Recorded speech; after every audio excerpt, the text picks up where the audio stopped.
Hello friends, welcome back to my channel. সবাই কেমন আছো? আশা করছি সবাই খুব ভালো আছো। তো বাড়ির কাছেই পৌষ মাসের দ্বিতীয় দিনের মেলায় কেমন ঘুরলাম মেয়ে জামাইয়ের সাথে, সেই ভিডিওটাই তোমাদের সাথে আজকে শেয়ার করবো। সারাদিন দিদির বাড়িতেই ছিলাম, যেহেতু জামাই এসেছে, নানান কাজ।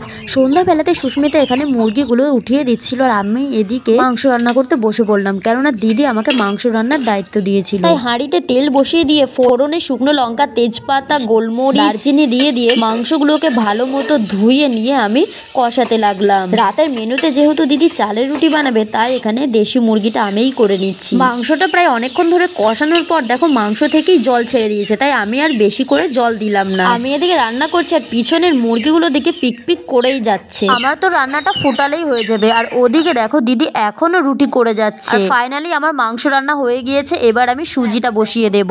বাড়ি এসে গাইস মেলাতে যাওয়ার জন্য তাড়াতাড়ি রেডি হয়ে নিয়েছি, আর জামাই, মেয়ে, মা শুদ্ধ সবাই চলে এসেছি দেখো মেলাতে। গাইস আজকে হলো মেলার দ্বিতীয় দিন, আর আজকে যেহেতু পুতুল নাচ হওয়ার কথা, তাই দেখো মেলাতে আজকে ভালোই ভিড় জমে গিয়েছে। পুরো সাউন্ড আমি তোমাদের শোনাতে পারবো না, কেননা যদি ভিডিওতে কপিরাইট আসে অত রিস্ক আমি নিতে পারলাম না, সেই জন্য সাউন্ড একদম কমিয়ে দিয়েছি। আর ভিডিও আমি আরো সুন্দর করে দেখাতে পারতাম পুতুল নাচের, কিন্তু সাইডের আশেপাশের মানুষজন যেন কেমনভাবে তাকাচ্ছিল ফ্ল্যাশ লাইট অন করলে।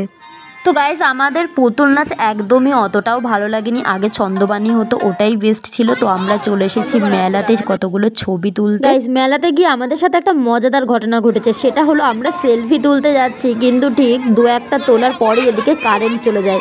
আর সুস্মিতা ফ্ল্যাশ লাইট জ্বালিয়ে দেখেছো, ওকে আমি ছবি তুলে দিয়েছি মায়ের সাথে। আমি ছোট ছোট কিছু মিনি ব্লগ করার জন্য একটু ক্লিপ করছিলাম ভিডিওতে, তো ওকে বলছিলাম একটু ভিডিওটা ধরে দে। তখন কারেন্ট যেহেতু চলে এলো, তারপর আবারও আমরা কতগুলো ছবি তুলতেই ব্যস্ত হয়ে পড়লাম। আসলে এরকমই হয়, আমরা কোথাও গেলে না ছবির পর ছবি শুধু তুলেই যায়। মেলাতে গিয়ে অনুষ্ঠান দেখে যেহেতু আনন্দ মজা নিতে পারলাম না, তাই একটু ঘোরাঘুরি করে রিলস করে আনন্দ মজা তো নিতেই হবে, তাই না গাইস? শেষমেশ আমরা চলে এসেছি খাওয়ার দোকানে, আর সেখানে এসেও আমাদের নটঙ্কি সমানে চলেই যাচ্ছে। তো যাই হোক, শেষমেশ আমরা অর্ডার করেছি এগরোল, আর এগরোলটা দেখো আমার হাতে এসে ধরিয়ে দিয়ে গেল, কোনো প্লেটও দিল না। গাইস প্রথম দিনও মেলা এসেছি পাখির সাথে, সেই দিনও খাবার কোয়ালিটি একদমই বাজে ছিল। ও যে চাউমিনটা খাচ্ছিল সেটাও কোয়ালিটি একদমই ভালো ছিল না।